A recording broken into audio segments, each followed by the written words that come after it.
Now we start atomic radius. Okay. So today's topic is atomic radius. What is definition of atomic radius? The distance from nucleus to outer shell is known as atomic radius. This one is atomic radius.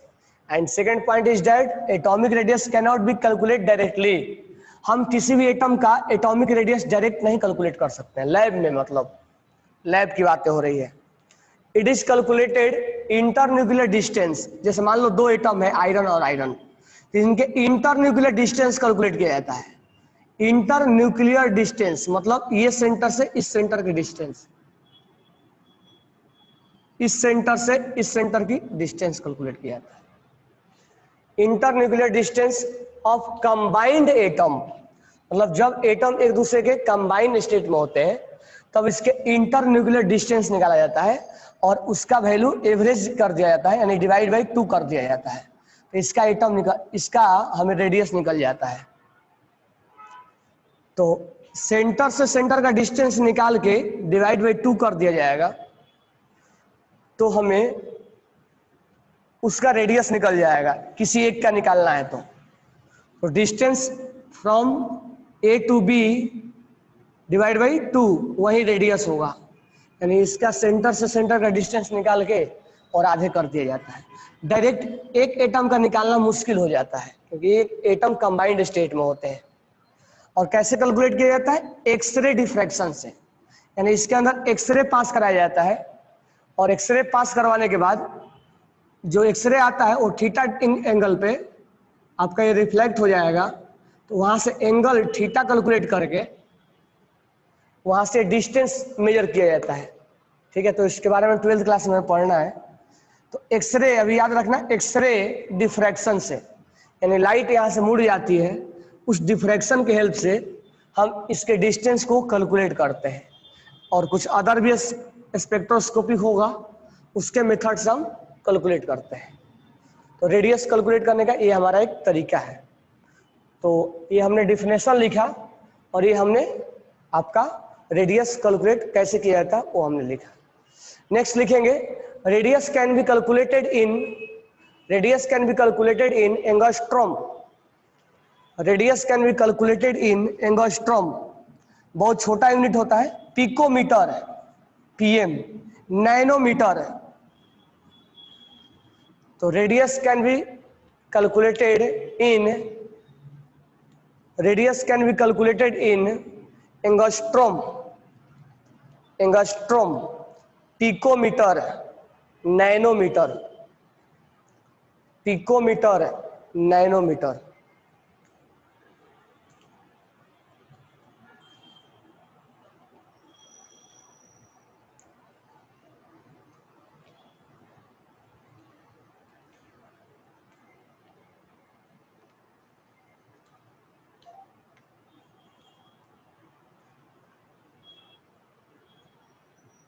चलो आगे बढ़ते हैं. अब जो ये radius होता है किस पे डिपेंड करेगा? ये जो एटॉमिक रेडियस हम जो निकालते हैं तो ये रेडियस किस पे डिपेंड करेगा? नंबर ऑफ ऑर्बिट पे, फोर्स ऑफ अट्रैक्शन पे. ठीक है, तो नेक्स्ट हम लिखेंगे, क्या लिखेंगे? Atomic radius depend upon, write down next point. Atomic radius depend upon atomic radius. यानी ये जो रेडियस है, atomic radius depend upon, atomic radius depend on, पहला है नेचर ऑफ बॉन्डिंग. पहला है नेचर ऑफ बॉन्डिंग. मतलब अगर आयनिक बॉन्ड है कि कोवैलेंट बॉन्ड है, कि मेटालिक बॉन्ड है, कि वैंडरवाल फोर्स है. वैंडरवाल फोर्स ये हम नेक्स्ट टॉपिक में पढ़ेंगे. वैंडरवाल फोर्स किस दो एटम के बीच में किस टाइप का बॉन्ड है, आयनिक बॉन्ड है कि कोवैलेंट बॉन्ड है कि मेटालिक बॉन्ड है, किस तरह का बॉन्ड है, ये उसके नेचर ऑफ बॉन्ड पे डिपेंड करता है।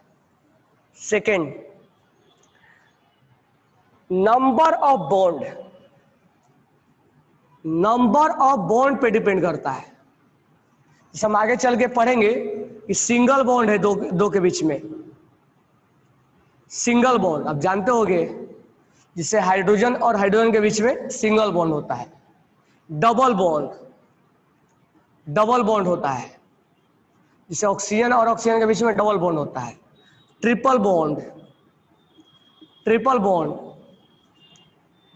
नाइट्रोजन नाइट्रोजन के बीच में ट्रिपल बॉन्ड होता है। तो ये नंबर ऑफ बॉन्ड पे भी वो डिपेंड करता है, यानी नंबर ऑफ बॉन्ड पे रेडियस डिपेंड करेगा। Third point, oxidation state, oxidation state यानी उसके ऊपर चार्ज पे भी डिपेंड करेगा। चार्ज पे मान लो हमने लिखा O -2, ऑक्सीडेशन स्टेट 0 -1 -2, तो इसका रेडियस जो होता है वो बड़ा होता है। ये हम आगे पढ़ेंगे कि रेडियस हम कैसे कैलकुलेट करें। तो कहने का मतलब ये है कि यहाँ ऑक्सीडेशन स्टेट चेंज हुआ है तो इसकी रेडियस इसकी ऑक्सीडेशन स्टेट पे डिपेंड करता है। Fourth point, coordinate number of bond, coordination number of the bond, coordination number, coordination number, coordination number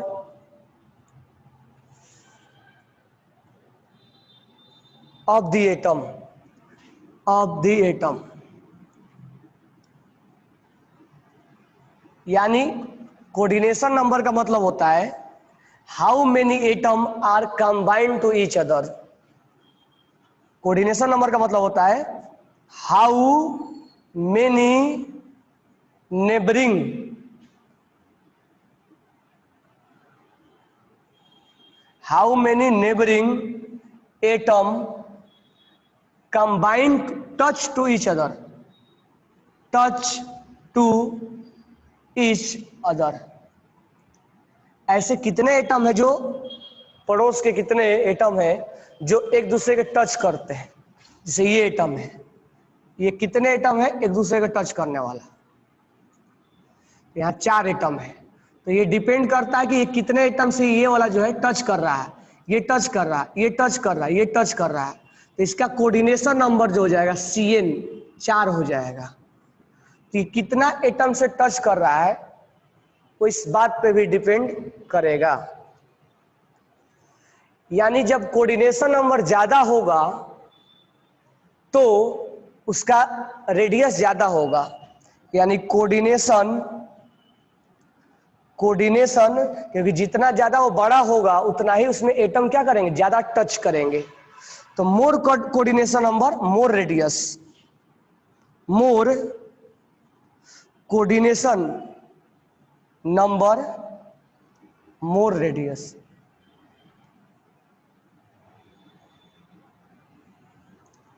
more coordination number more radius, यानी जितना ज्यादा बड़ा होगा उतना ही उसे एटम क्या करेंगे, ज्यादा टच करेंगे। तो कोऑर्डिनेशन नंबर का मतलब होता है हमसे कितने लोग टच कर रहे हैं। तो हमारा साइज जितना ज्यादा होगा उतना ही लोग ज्यादा टच करेंगे। तो atomic radius depend upon nature of bond, atomic radius depend upon number of bond, atomic radius depend upon oxidation state, atomic radius depend upon coordination number.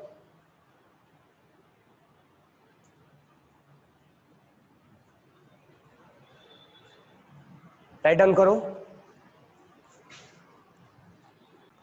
तो लास्ट पॉइंट ये है हमारा 5th पॉइंट कि coordination number atomic radius also depend upon bond character, bond character, polar है, non polar है, कैसा है। तो atomic radius depend upon, next एक और पॉइंट लिखना, नेक्स्ट और 2 पॉइंट ऐड करना, 4 पॉइंट हो गया ना, 5 पॉइंट हो गया, 2 पॉइंट और ऐड करना, 6 पॉइंट लिखना। Atomic radius also depend upon number of orbit, atomic radius also depend upon number of orbit, atomic radius also depend upon number of orbit. And 7 point, atomic radius also depend upon z effective,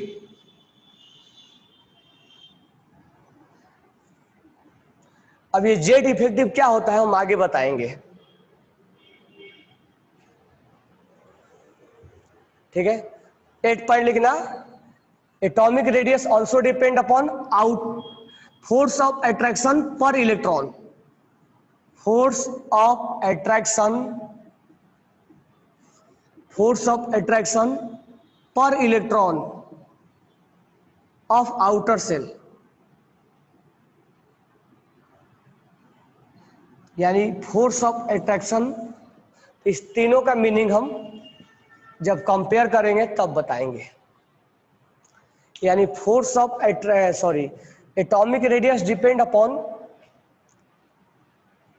nature of bond, number of bond, character of bond, coordination number, oxidation state and number of orbit, Z effective and force of attraction. और atomic radius को किस में major किया जाता है, angstrom में, picometre में और नैनोमीटर में, ठीक है। अब कंपेयर करने के पहले हम ये चीज देखेंगे कि एटॉमिक रेडियस कितने टाइप का होता है।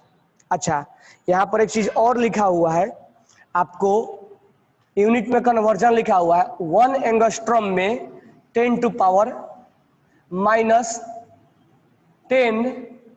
मीटर होता है और 1 पिकोमीटर में 10 टू पावर -12 पिकोमीटर होता है। 1 नैनोमीटर में 10 टू पावर -9 मीटर होता है। तो 1 एंगस्ट्रॉम में इसको इसमें कन्वर्ट करना है, 10 टू पावर -1 क्या हो जाएगा, नैनोमीटर, ठीक है। और 1 एंगस्ट्रॉम में 10 टू पावर 2 पिकोमीटर हो जाएगा। कहने का मतलब इसको इसमें कन्वर्ट करना है तो 2 का डिफरेंस आएगा और इसको इसमें कन्वर्ट करना है तो 1 का डिफरेंस आएगा।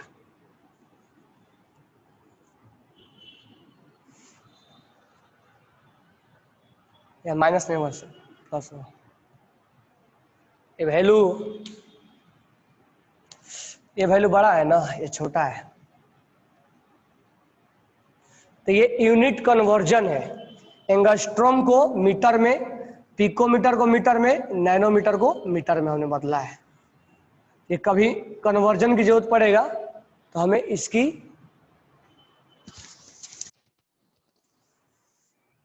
वीडियो क्लियर नहीं आ रहा है, नेटवर्क इशू होगा। अब हम यहां पढ़ेंगे type of atomic radius considered based on nature of bonding. Type of, write down, type of atomic radius, type of atomic radius, type of atomic radius considered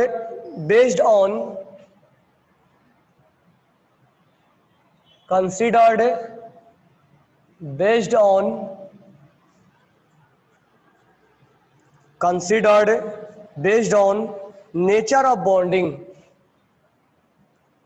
nature of bonding based on nature of bonding. पहला जो है वो है crystal radius, crystal radius जिसको हम metallic radius भी बोलते हैं, मेटालिक रेडियस। सेकेंड जो है वो है van Waals radius,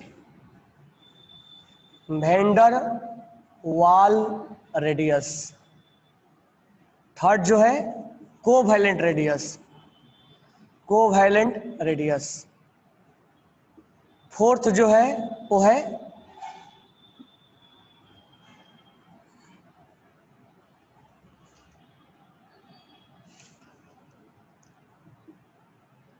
ionic radius.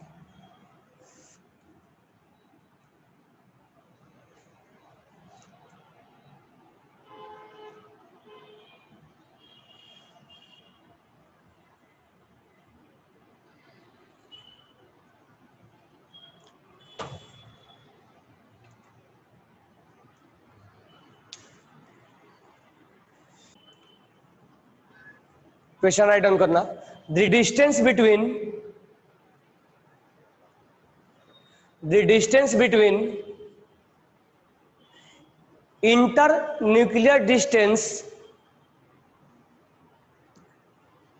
internuclear distance between two adjacent chlorine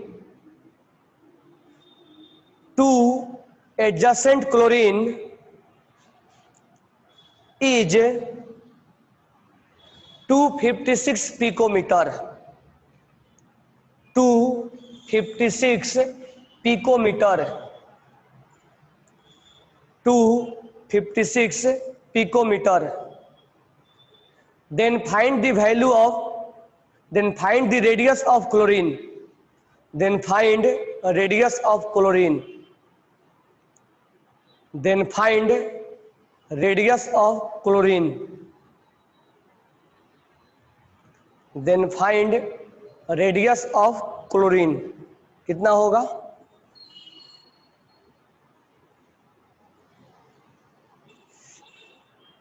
हाँ, तो यहां बोला है कि इनके और इनके बीच में, क्लोरीन के बीच में डिस्टेंस जो है यहां से यहां तक वो 256 पिकोमीटर है। तो एक क्लोरीन का रेडियस क्या होगा? तो distance 256 divide by 2, radius of chlorine equal to ये कितना आएगा? 128। लेकिन ये 128 से थोड़ा कम आएगा क्योंकि ये एटम एक दूसरे से ओवरलैप हो गए ना। तो ये वैल्यू जो है, जो हमें आ रहा है, ये जो एक्सपेक्टेड वैल्यू से 40% वैल्यू हमारा कम आता है, यानी इसमें एरर आता है। लेकिन हमें वो सब पढ़ना नहीं है कितना एरर आता है, बस इतना जानना जरूरी है कि ये 40% उसका वैल्यू जो है वो कम आता है। इसको चाहो तो लिख भी सकते हो।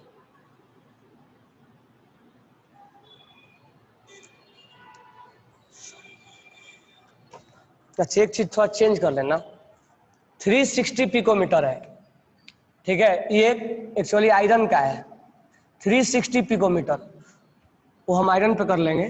360 अपॉन 2, 180। डेटा थोड़ा इधर उधर हो जाएगा, ठीक है? अब एक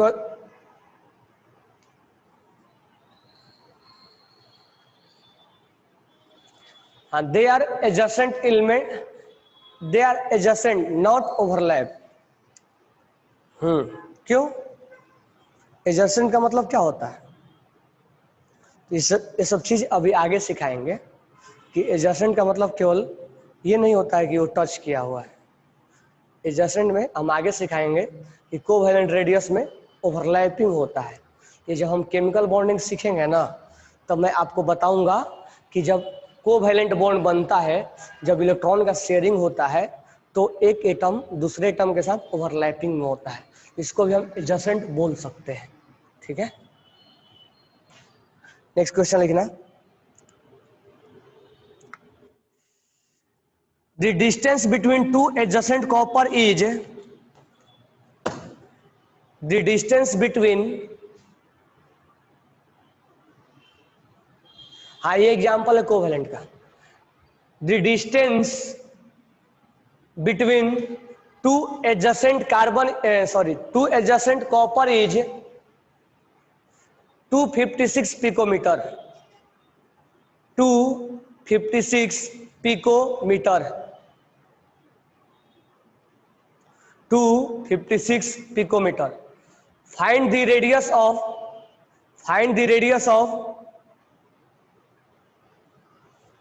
copper, find the radius of copper. अब देखो ये जो डिस्टेंस है वो 356 है, सॉरी 256 है, तो इसका आधा डिस्टेंस ये होगा, लेकिन रेडियस तो ये है ना, तो हम जितना वैल्यू एक्सपेक्ट कर रहे हैं उससे क्या आ रहा है, कम आ रहा है।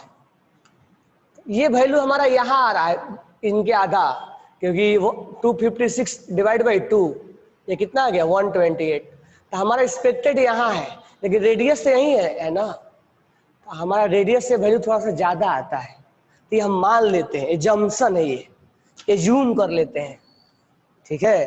कोई परफेक्ट नहीं है कि बिल्कुल परफेक्ट निकाला गया है, ये हमने एज्यूम कर लिया है कि इतना ही, ये थोड़ा सा वैल्यू क्या आएगा, थोड़ा सा वैल्यू जितना हम चाहेंगे उससे वैल्यू हमारा रेडियस मेन का जो है आता है थोड़ा कम आता है, ठीक है। फिर इसके बाद अब रह गया हमारा, कल 2-3 और क्वेश्चन करवाएंगे, ठीक है। उसके बाद हम कंपेयर करवाएंगे आपको, फिर हम पढ़ेंगे top to bottom, left to right कैसे कंपेयर किया जाए। उसके बाद हम एक्सेप्शन पढ़ेंगे, लेंथेनाइट कॉन्ट्रैक्शन क्या होता है। फिर केटाइन और एनाइन, आयनिक का रेडियस का हम कंपेयर कैसे करेंगे। जब आयंस बन जाएगा, केटाइन बन जाएगा, एनाइन बन जाएगा, उसका हम रेडियस कैसे कैलकुलेट करेंगे, ठीक है। ये सब हम कंपेयर कैसे करेंगे, ये सब चीज़ें 2-3 लेक्चर में भी चलेगा कंपैरिजन। तो ये सब आयनिक रेडियस इसका इंट्रोडक्शन था। कोई डाउट है तो बोलो। Okay, thanks to.